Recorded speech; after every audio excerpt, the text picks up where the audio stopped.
अशोक तुलसीयान जी। जय गुरु। परम पूज्य गुरुदेव, आपके चरणों में कोटि कोटि प्रणाम। गुरुदेव, दुर्गा सप्तशती में लिखा है कि जो माँ दुर्गा जी को अपना सर्वस्व अर्पण कर दे उसको तो शरणागति मिलती है। माँ ने जितनी समझ, जितनी सामर्थ्य, जितनी शक्ति दी, मैंने अपना सर्वस्व अर्पण कर दिया। महाराज जी, कुछ तो कारण है कि इतना होने पर भी पूर्ण शरणागति नहीं हो रही। कृपया मेरे मन की इस दुविधा को अभी आपने समर्पण किया, आपको याद है इसलिए आपने समर्पण नहीं किया। ये अहम स्मृति है ना, अहंकार विमूढ़ आत्मा करता हमिति मन्यते, मैंने ऐसा किया, क्या समर्पण किया? कुछ नहीं। आपको याद कहाँ है? जब आपको याद ना हो इस बात का कि मेरा कुछ है तो माँ का है, तो आपका क्या बनना है? फिर आप भी तो माँ के हैं, तो आप भी माँ स्वरूप ही हो जाएंगे। देवी प्रपन्नार्थ हरे प्रसीद प्रसीद मातर जगतोखिलस्य प्रसीद विश्वेश्वरी पाहि विश्वम तुमीश्वरी देवी चरा चरस्य। तो तुम भी तो वही हो, मातृ शक्ति तुम में भी तो विराजमान है। वो शक्ति नहीं आई, वो चैतन्यता नहीं आई तो समर्पण नहीं हुआ ना। हम आज सत्संग में कह रहे थे, अगर ध्यान से सुना हो, कि बिजली का बोर्ड सही है, प्लग भी लगा हुआ है, स्विच भी सही है, बल्ब भी सही है, और ऑन करने से जला क्यों नहीं? बोले कनेक्शन सही नहीं है। बस चावल भर कनेक्शन हटा, इसलिए ऑन ऑफ करते रहो, कोई फर्क नहीं पड़ेगा। और थोड़ा और कनेक्शन सही हो जाए, एक बार में जल जाएगा? नहीं जल जाएगा। हमारा कनेक्शन सही नहीं है, हमारा चिंतन सही नहीं है, हमारा समर्पण सही नहीं है। अभी अहम बकाया रह गया है। तन वांग मनोभीर अमलई सोहम तवै वाश्रिता। शरीर मन वाणी और अमलई निर्विकार भाव से मैं स्वयं प्रभु के चरणों में शरण, तो शरणागति पक्की। फिर निर्भय, निसंकोच, आनंद में आप बेपरवाह मस्त हो जाएंगे। वही, चाहे माँ को चाहे पिता को, वही हैं, वही है पिता। तुम्हें माता च पिता तुम्हें, तुम्हें बंधुश्च सखा तुम्हें, तुम्हें विद्या द्रवणंग तुम्हें। वही हरि माँ बने हैं, वही माँ हरि बनी है, कोई अंतर नहीं। वही कृष्ण काली है, वही काली ही कृष्ण है, कोई और एक ही तत्व है, दूसरा तो है नहीं। तो जब हम उसकी शरण में हो जाएंगे तो हमारे अंदर ये सब लक्षण जागृत हो जाएंगे। अभी हमारा समर्पण, हमारा चिंतन कहीं न कहीं विपरीत है। उसको आपको ढूंढना पड़ेगा, उसको आपको ढूंढना पड़ेगा। गुरुदेव की कृपा के बिना ये तो नहीं है प्रभु जी। हाँ, तो आप नाम जप करो, उसी नाम में आपको दिखाई देने लगेगा आपसे क्या त्रुटि हो रही। हाँ, आप नाम जप करो, जो आपको प्रिय लग रहा हो, जो आप जप रहे हो, और एकाकार जपो।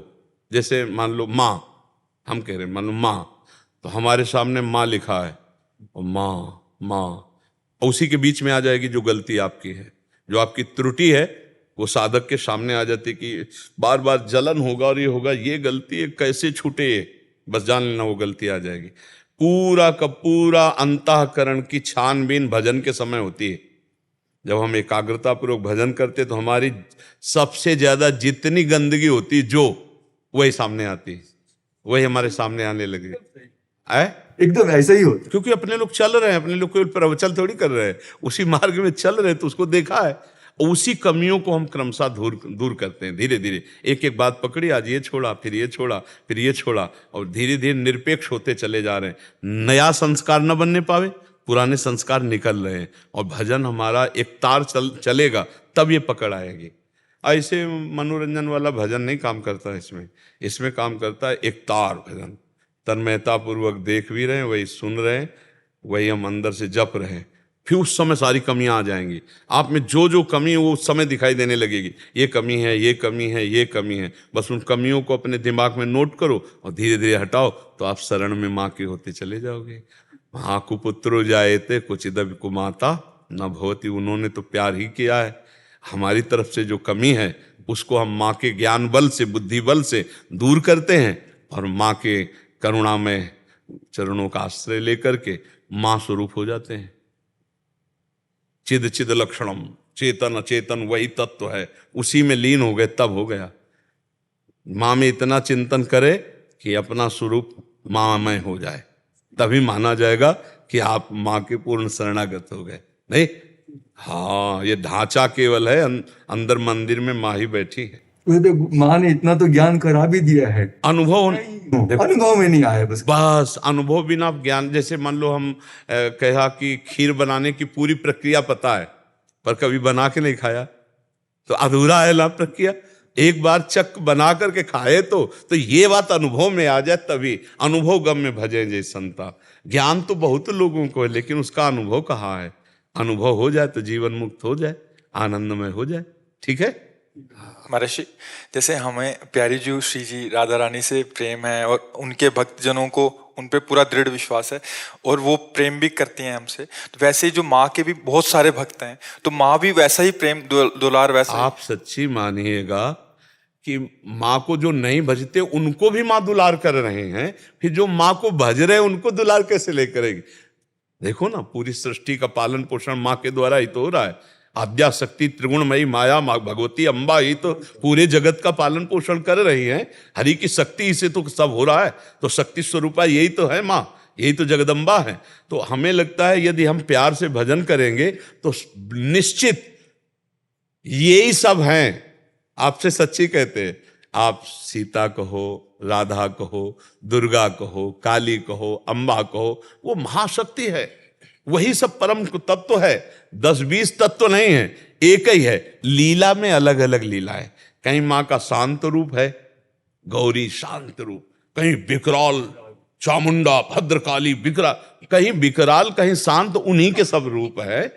हम अगर प्यार से माँ को भजेंगे तो भगवत प्राप्ति भी हो जाएगी, ब्रह्म बोध भी हो जाएगा, जो चाहोगे वो हो जाएगा। पर इतना मानना है कि माँ से बढ़कर कोई नहीं है, बस ये अंदर मान कर के भजन करे तो उसको सब कुछ प्राप्त हो जाएगा। जैसे रामकृष्ण परमहंस जी को कौन सा तत्व बोध नहीं, कौन सा ज्ञान नहीं, और भद्रकाली माता के उपासक थे, सब कुछ ज्ञान प्राप्त है उनको, सारा ज्ञान उनको प्राप्त हो गया। तो मतलब अपनी उपासना में हमें जो दृढ़ रहना, उसमें दृढ़ रहना। उपासक को ये मानना होगा कि जिसकी हम उपासना करते हैं उससे बढ़कर कोई नहीं है। जब ये मानेगा तभी उसकी आसक्ति उस पर होगी, वो चाहे जो उपासना। जैसे हम राधा चरणों के उपासक हैं तो इसके आगे कुछ नहीं, आप माँ के उपासक तो माँ के आगे कुछ नहीं, राम उपासक राम के आगे कुछ नहीं, शिव उपासक शिव के आगे कुछ नहीं। तभी समझ में आएगा, क्योंकि उनके सिवा कोई है नहीं। तभी आपकी आसक्ति होगी, तभी आप तन्मय होंगे। और जहां दूसरा प्रतीत हुआ तो फिर वो भाव नहीं बन पाएगा, जो भाव मोक्ष प्रदान करने वाला है या प्रेम प्रदान करने वाला। प्रेम गलियत साकरी तामे दो ना समाए, एक ही होकर जाना होगा, एक भाव से। माँ की स्तुति करो, बस एक कोई पकड़ के उसे, बस उनके सिवा कोई है ही नहीं। तुम ईश्वरी देवी चराचर से, तुम ईश्वरी देवी चरा, तुम ही ईश्वर हो, तुम ही चराचर जगत हो, दूसरा कोई नहीं। देवी जी के लिए तुम ईश्वरी देवी चराचर से। देवी प्रपन्नार्थ माने शरणागत, हरे प्रसीद, जो इनकी शरण में आ गया उसके सारे दुखों को हरण करके प्रसन्नता और सुख प्रदान किया।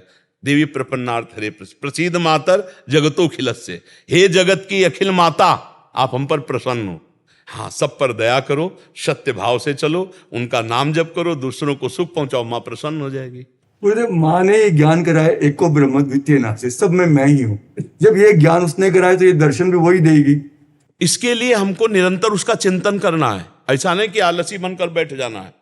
अनन्य चिंतयन्तो माँ, दिन रात ये प्रार्थना कि माँ एक बार अपने चरण में बैठा ले, एक बार अपनी ज्योति से आप ज्ञान करा दो कि आप क्या चाहती हो, जो साधना आप चाहो मैं वैसा ही करूं। जिस दिन विकलता आ जाएगी उस दिन कहना नहीं पड़ेगा ये भी बात जान लो, माँ ज्ञानी नहीं, या देवी सर्वभूतेषु बुद्धि रूपेण तुम्हारे अंदर, तुम्हारी बुद्धि में ही वो बैठी हुई है। बुद्धि में प्रकाश नहीं हो रहा जी, लेकिन इस जबान को रगड़ो, माँ माँ दुर्गा दुर्गा दुर्गा, राधा राधा राधा राधा, रगड़ो, तभी हम कह रहे जबान को रगड़ो। अभी मलिनता नष्ट हो जाएगी, तेज प्रकट हो जाएगा। बिना भजन के कहने मात्र से बात नहीं बोलेगी, भजन करना पड़ेगा।